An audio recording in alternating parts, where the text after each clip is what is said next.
How's it going, people? Welcome back to the channel and welcome back to Box to Box. Listen, Cecil stepped in for me for the PSV game. I don't know what he's on with that intro, but I'm going to have a word with him when he gets back. I am back in the hot seat for Box to Box, and I'm joined again by Dan from Talk Forest TV. He joined me last season, and yeah, welcome him back. Dan, what are you saying, my bro? You good? I'm very good, mate. Thank you for having me back on. No worries, man. It No weren't the worries. same with Cecil doing it. You're much better doing it. Tell it, yeah. I thought so. I thought so, Dan. But I didn't want to toot my own trumpet, So I thought I'll let the people decide. Yeah, But yeah, definitely. Dan, how you been, man? Because obviously you're in the Premier League now. A whole heap of change in the summer, and currently lying bottom of the table, but coming off the back of a massive, massive win against Liverpool last weekend. Let's start. Let's start in the summer and the massive changes to the squad. We just touched on it before we went live. But talk to me. You said something about 23 players left and 22 came in. Yeah, I mean, we had a massive change because when we last played, we had quite a lot of lone players in the squad. We had quite a few players that weren't good enough for the club. And Cooper took us up. It was unreal because when we last played, literally started our like momentum, like it got us going, and we went up. It was unreal scenes at Wembley, and in the summer, it needed a bit of a rebuild because we had a load of loan signings. So they all went back. I mean, there were players like Gone who weren't sure who was going to play at Man U, especially with Ten Hag. Since we wanted to buy Olympiacos, so we had players that weren't sure if they were coming back. Um, Had to be but done. so we needed to bring in a load of players just to like build it up, and we brought in players like Williams, who's obviously everyone knows from Liverpool, Yeah. and we needed to like build a new squad, but build it with Cooper, and let him build it into a new squad, and so it was a bit of a busy transfer window to say the least. Yeah, a bit. Um, A and bit. obviously we got quite scrutinised with the media, but looking at it from an outside perspective, everyone's like, why have you brought all these players in? But looking at it from the inside, we knew that we needed to do it just to rebuild and just to try and bring a lot more quality to the squad and to the depth of it because we not really had that sort of quality from last season. Yeah, I mean, a lot of people doubted the number of changes that you made, and you're currently lying bottom of the table. But you seem quite optimistic. You seem like you agreed with the plan in the summer. And when you make so many changes, it's going to take some time to really find your feet. Is it a case of that, Dan? Is it a case of finding your feet, or do you think the risk is seemingly not paying off at this moment in time? I think it's starting to rub off now. I think after the Leicester game, everyone was really questioning it. Like, even I was like, "Oh, they don't get rid of Cooper." And I think that week was hopefully might be the pivotal for us to actually kick start now because Cooper got his new contract, which I think it is massive to be fair because for the job he's done, Hmm. if the club wouldn't have gave him that chance to do this season and let him build something, it would have been really, really bad. So, and since then, we got a point against Villa, Yeah. lost against Wolves, which was a bit of a dodgy VAR decision. And the last two games against Brighton and Liverpool, we seem to like picked it up. I mean, performance levels like really, really, really gone up, and we seem to start to looking at more of a cohesive team. Like everyone's playing for each other. The relationships across the pitch is building, and things are starting to look up again. Like where if you asked me like a couple of weeks ago, it was like where we was going to win our next game. So Yeah. it is a massive change in improvements, and hopefully now we got a couple of clean sheets and we won. We might be able to start to kick on. Yeah, I mean, you're right. A couple clean sheets in your last two games. Over your last four, you've on you've only conceded what is that? Two goals, one to Wolves and one to Villa. Yeah, And that Brighton away draw, stop me if I'm not mistaken, but that Brighton away draw is your second point away from home so far this season. So, is it fair to ask, your home form in comparison to your away form? Is there a big difference with it? Obviously, you're away against Arsenal this Sunday. How optimistic are you looking back at your away results so far this season going into that game? Well, I'll be honest with you, our away form over the last couple of years not been the best, even in Championship. It's only really last season where we looked a lot more different. But this season, I've always said it, if we pick up points at home, like as you always do, then especially with us being expected to be lower off the table, if we pick up points where we can, I'll be happy. And I think going to Arsenal on Sunday, I think it will be a tough game right outside of that because your guys' form at home this season has been really good. So, Yeah. and I'll be honest here, I think a point will feel like a win on Sunday for me. Yeah, I mean, if you was to get a point, it'd feel like a loss to us because as you saw from our last couple games, very different to your last couple. Your last couple are giving you some optimism. It's giving you some hope that you're finding your feet, and you got 4 points out of the last six.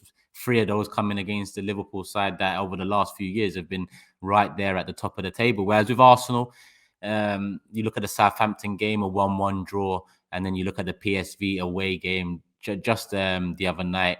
2-0 loss. Obviously, a heavily rotated side, but still quite strong. And there's still a few first team Premier League 11 players in there. So we are deflated at the moment. Maybe asking some questions about the concerns we may have regarding depth. But in terms of our starting 11 in the Premier League, more often than not, they have turned up. And aside from the Leeds and Southampton games in the Premier League, I think we've deserved to win the vast majority of them, including probably that Man United one where we had a good performance, but they obviously got the win in the end because they attacked our weaknesses in the space in the middle and they got the job done. So I guess it's fair to say they deserved the win off the back of that. But our performance didn't reflect maybe the result. Whereas against PSV, our performance did reflect the result. I don't think we deserve to take anything out of that.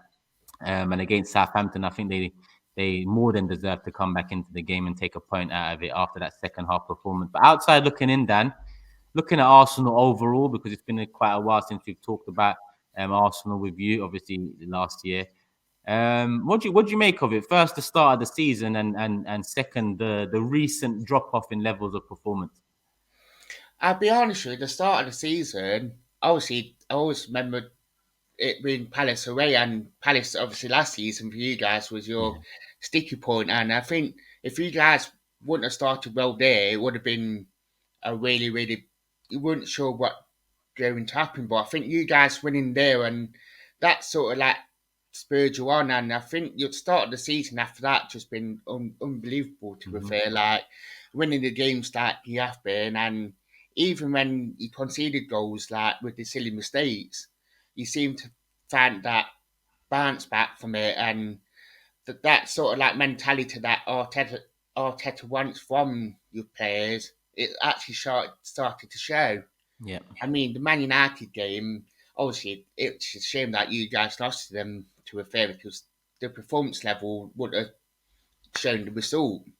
Hmm. Um, but overall, the start of the season just been absolute quality from you guys, and the recent games, I think obviously the Thursday, Sunday started to catch up with you guys a little It doesn't bit, help.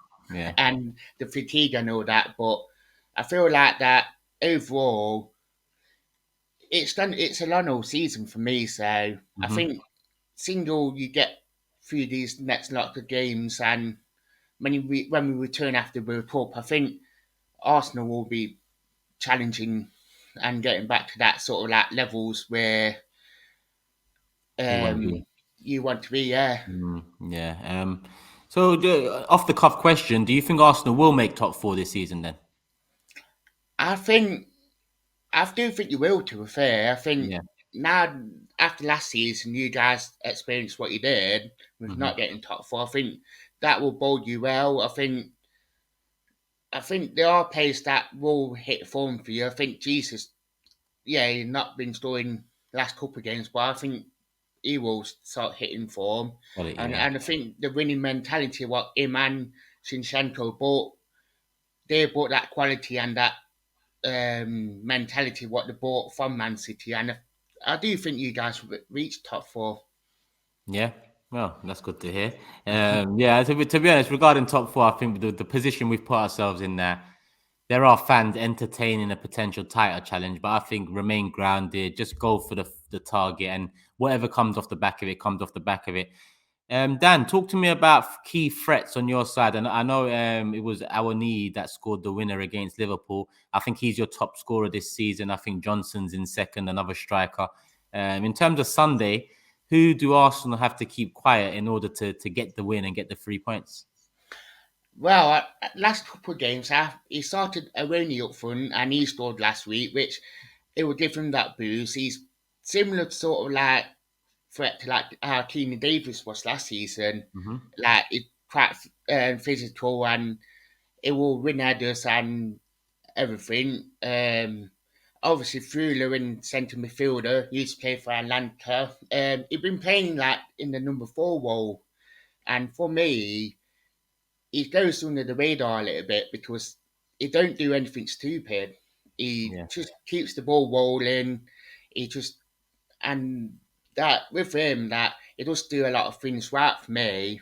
Whereas Ryan Yates for me, he's been captain last couple of games and he's just been putting in captain performances like with him like winning the ball and everything and just letting Fuller do his football, which is really, really good for me to see because Fuller can't do everything in there and for him to hmm, come from that Champions League team and captain to Forest and he's been able to like settle in a lot more now. And another player who starts in Mangala. okay. He came from Stuttgart. I'm surprised he hadn't been picked up from anyone else, to be fair, because when he first played against West Ham, some of his passing, I was like, wow, I forgot him. Yeah, So if he does start, he'd be a threat. And probably another person is Gibbs White for me. yeah, Um, he's setting into the club quite well now. I mean, he's gone from playing in like number 10 role to out left. And he's the main guy for that set pieces because a couple of goals this season came from his free yeah. kicks and corners. So he will be up there. I mean, it's them sort of players that you probably got to watch out for. Yeah, I mean, you spent quite a bit on him, and a lot of people were shocked in the summer. But like you're saying, and you're not the only one I've heard from that Gibbs White has been, key to any good that Forest have done this season so far. Looking at Arsenal, Dan, if there's one player that you believe you need to keep quiet, considering that points this season, Jesus has had good points, Saka's had good points, Martinelli, Xhaka, I think he's been our most consistent player this season. He's getting goals, assists. I think he's got 3 goals, 3 assists in the league already, which is his best output by far in a season. And we're only 11, 12 games in. Who are you looking at Arsenal in terms of to take something from Emirates, whether it's a point, whether it's all three? Who do you need to keep quiet? I probably said either Odegaard or Mm, Shaka to be fair because Shaka this season just been yeah, unbelievable for you guys. Like to see where he came from a few years ago to where he is now, he's a yeah, changed man and he's starting to replicate that sort of form on the international stage to club football, and he's yeah, showing why he is what he is and why they brought him to the club. Where Sodergaard, he's just got that natural ability in that number 10 role, and you see why Real Madrid bought him when they did, and he's that sort of threat that if we keep him quiet, yeah, fair enough. We got Saka and Martinelli, who's on their days they're unbelievable to play against. But I think if it, anything that makes you take it, be them two. yeah. No, fair point. Fair point. Odegaard is someone that I don't know. He it's like he divides opinion in the fan base as well. He's someone that listen. You can't doubt his work rate. He leads by example. He leads the press, and in terms of getting the captain's armband, I wasn't against it. I would have loved Kieran Tierney to have it, but with his injury problems, I think that's what let him down.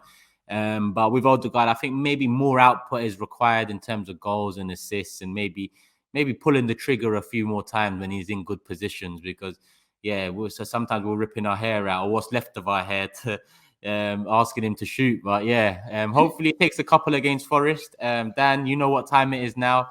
We're gonna go predictions. We start with the home team, so I'll go first. After the PSV game, on my fan cam with Robbie and on my own Big Six show, I said, listen, it's Nottingham Forest at home. They've just beaten Liverpool 1-0. And, when you couple it up with the Brighton draw as well, that's 4 points in 6.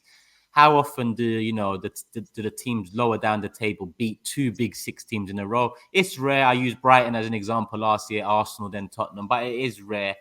And Arsenal have been in somewhat poor form last couple of games. I really want Arsenal to go and re-emphasize their good start to the season. And by that, I mean score some goals, dispatch a Forest in the manner that we would have thought we would have dispatched of you maybe 2 weeks ago before all this lull in form. So I'm looking at 3-4, maybe hopefully 5 goals, but I'm going to keep it easy and say 3-1 to Arsenal. I think I'd be happy with a 3-1, especially if it's in dominant fashion. Obviously, clean sheet wouldn't go amiss, but defensively, we've been, masters of our own downfall here and there in terms of goals conceded. So I'm going to go 3-1 then, Arsenal. What's your thoughts?